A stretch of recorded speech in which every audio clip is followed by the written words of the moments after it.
Let's go. Emez, let's get into it.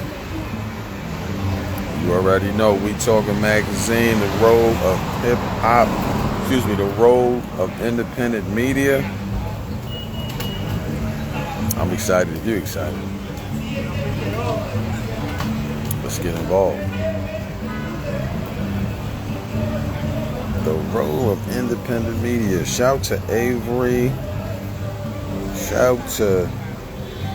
Okay, what up, Kay? What's going on? Kay, I didn't get your pictures, yo.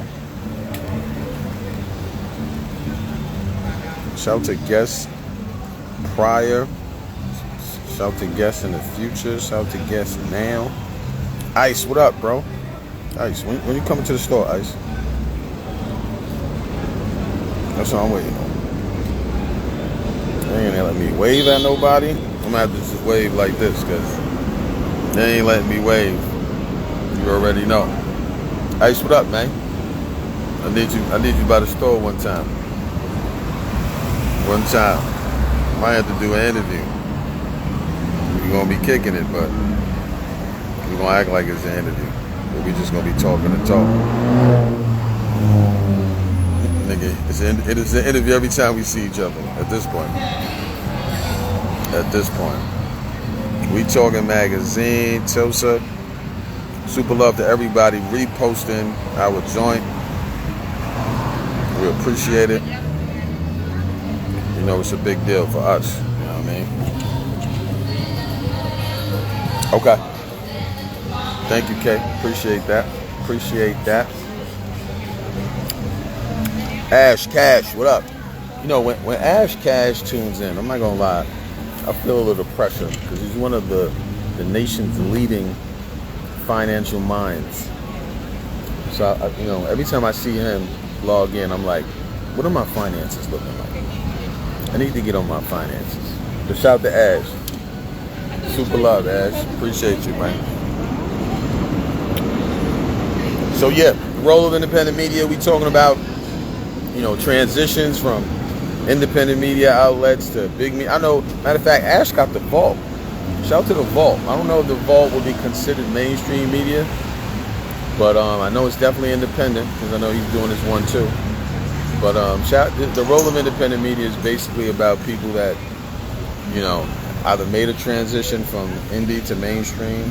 You know, a lot of us are on mainstream outlets, but we started from an independent level. You know what I mean? So I'm talking to Emez today, the producer of Angie Martinez show. So we want to talk to Jew. What up, Jew? South of the documentary, Juju.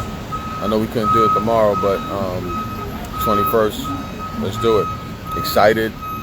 You know, I love to see, you know, people documenting what they do in their life and film. That shit is super hot. So, super love to that. Tils, what up? What's going down? Tils is the executive director of the role of independent media. She's technically my boss. And, you know, if she comes in and comments on what I'm doing, it is what it is. You know what I mean? Terrell, what up, man? How we doing? Terrell is also an independent media mogul, actually. You know, if there's an independent media mogul, it's Rel. You know what I mean? Shout to the Jules. Shout to what you're doing for hip-hop.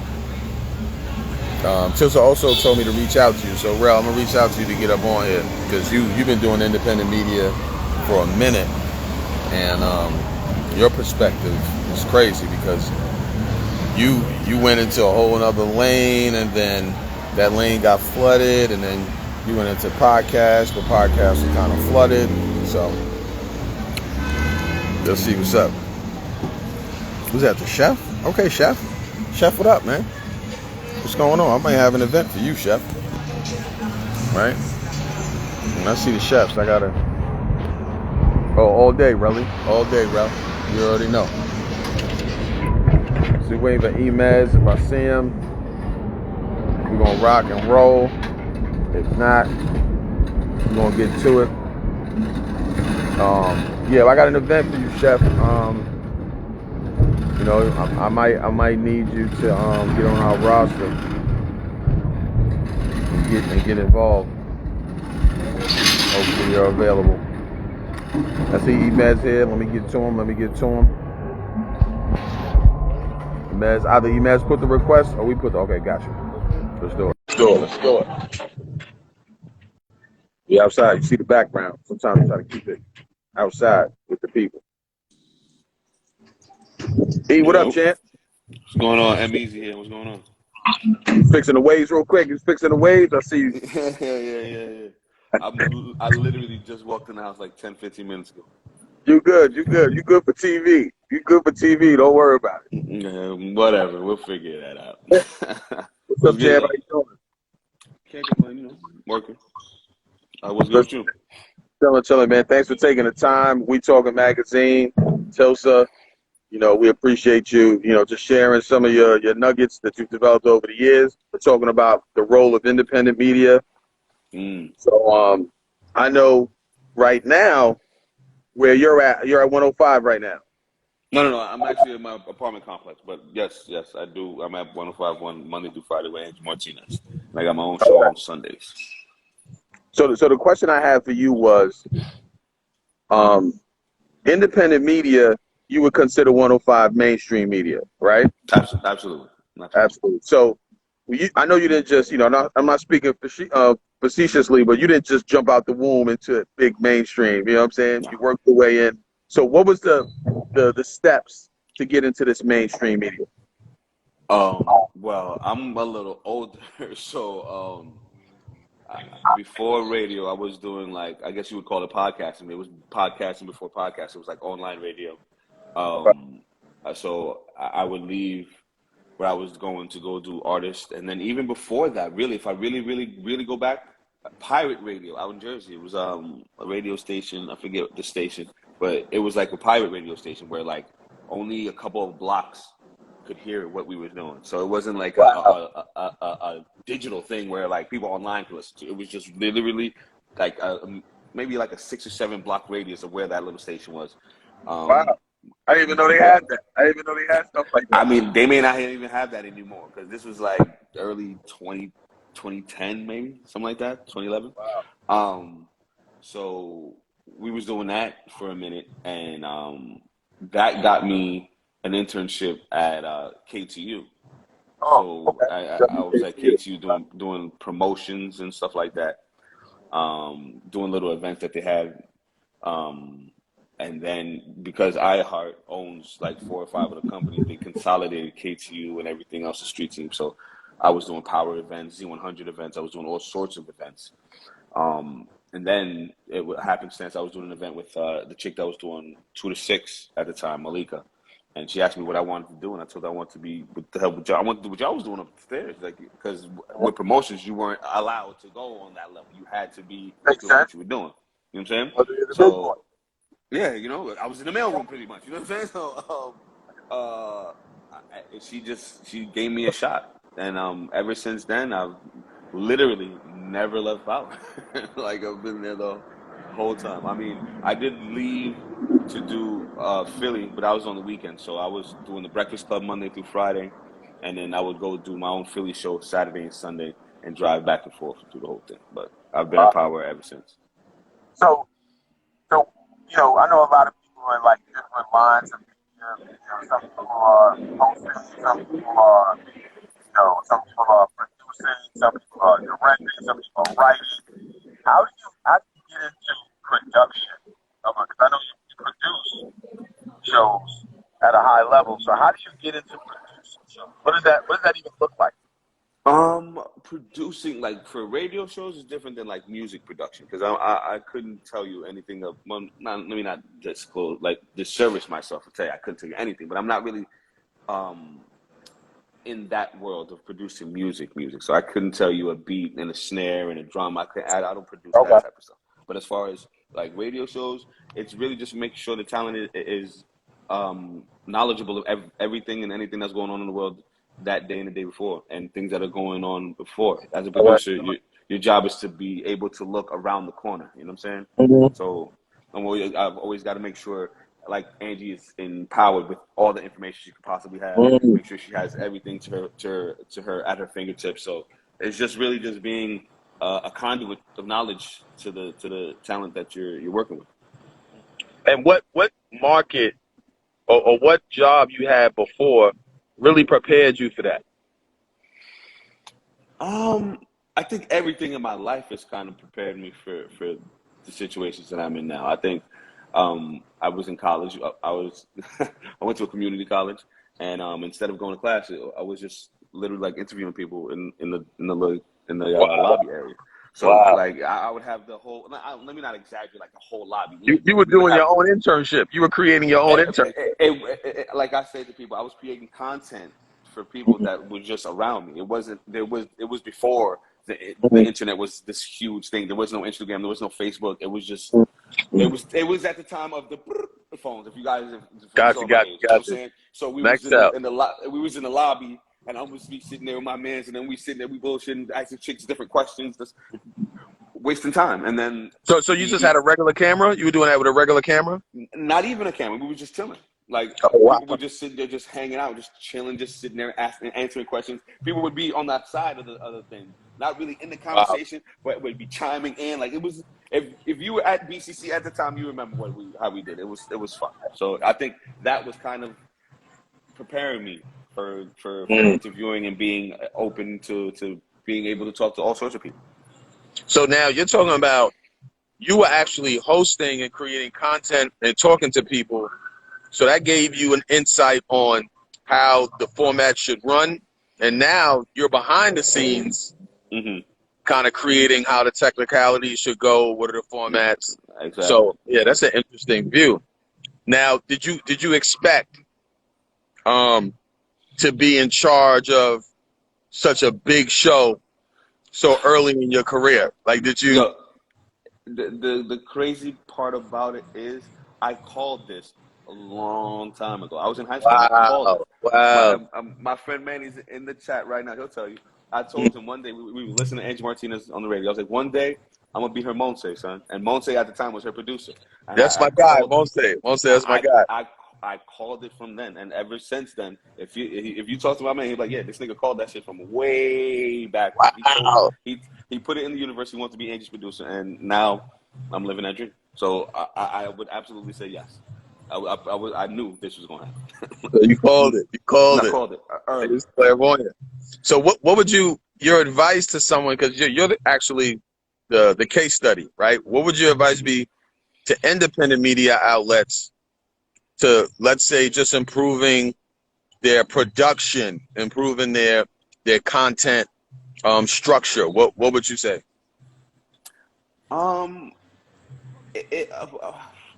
Okay, I don't mean this in any kind of like derogatory manner. I'm glad. I like the disclaimer. I like the disclaimer, E. I love it. It's the thirstiness of certain publications that are not so quote unquote certified or got the blue check that makes it hard to sift through certain facts or knowledge. And I think when you're coming from a place of independent media, you should worry about quality more than quantity. Because the quality of your story can get picked up.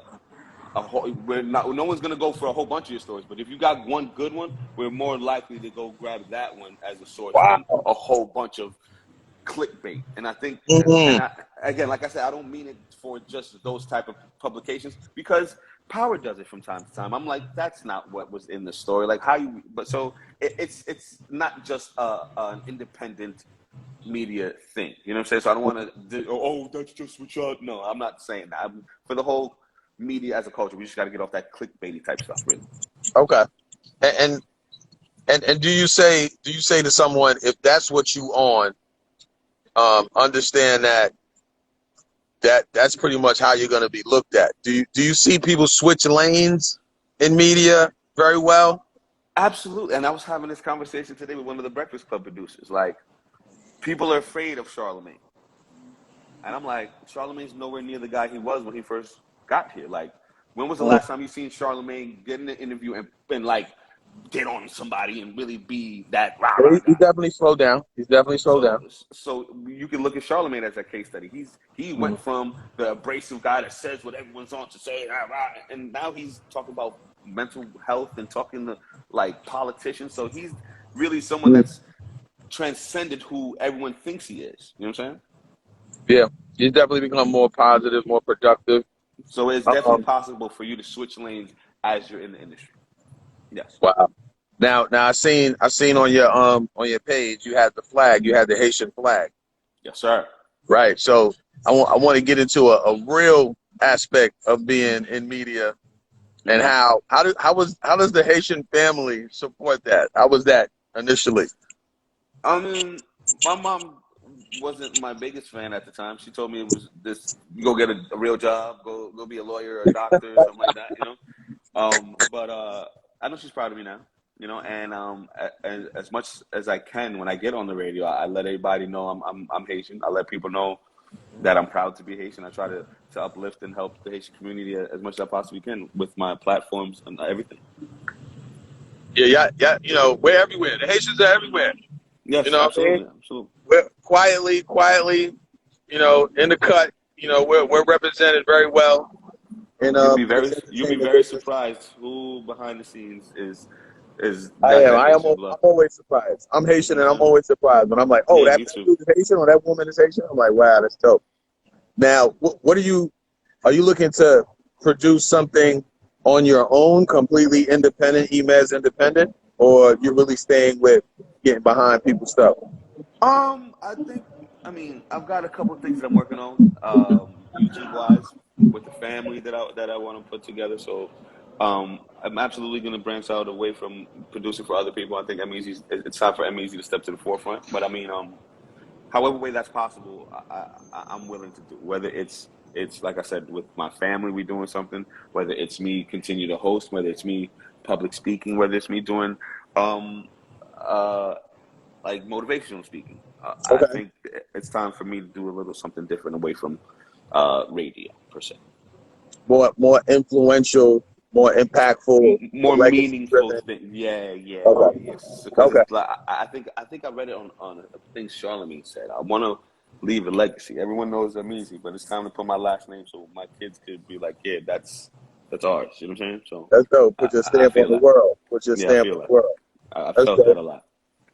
Now, you know, there's some secrets that I'm pretty sure to the game that people aren't aware of because that's not something they publicize. But how early do you have to get to the station as opposed to where the show airs? Like I know she does what 2 to 6, right? 2 to 6. You see what time it is, What right? time It's you eight got to get o'clock. there? I get there at 10 o'clock, 10:30 the latest, every day, Monday through Friday, to make Damn. sure she has all the stories she could need, whether it's political, it's sports, it's a birthday, it's something coming before, whether it's scheduling interviews, whether it's emailing and running, uh, researching. It's a whole production. That's why I'm the producer. You know what I'm saying? So Wow. I get there early to make sure she doesn't have to stay late.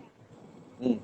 And what time do you leave? Like after the show is over, it's not just you just at the radio changes at 6:01. It's not like you walk out the door. What I happens after mean, that?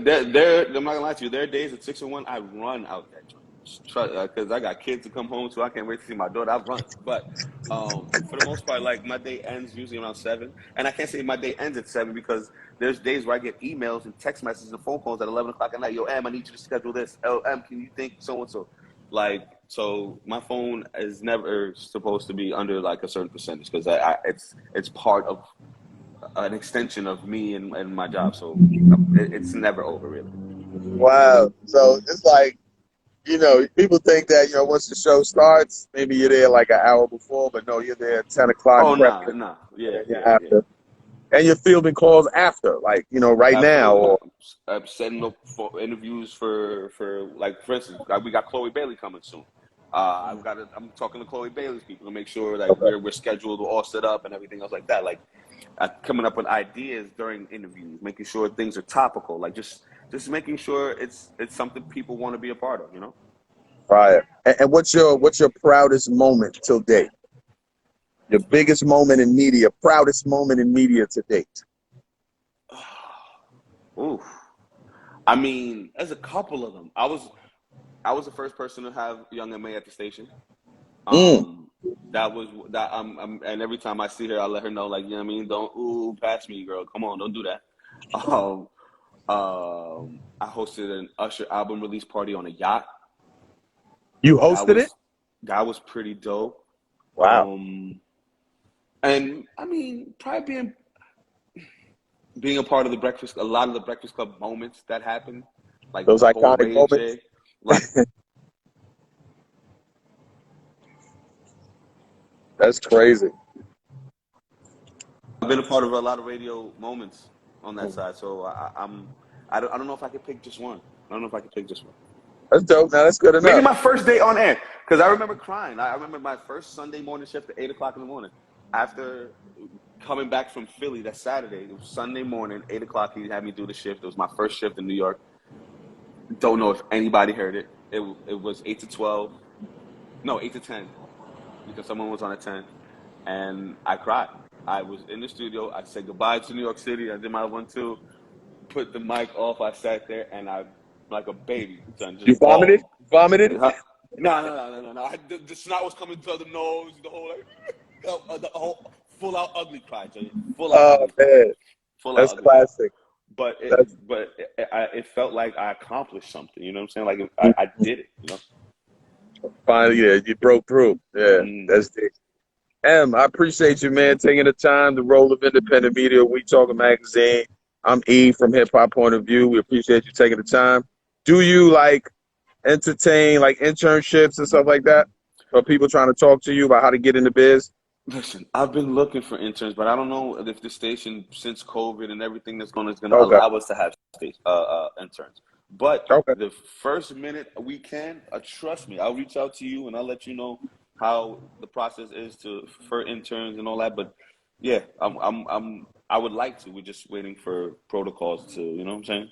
Appreciate it, man. I am Emez.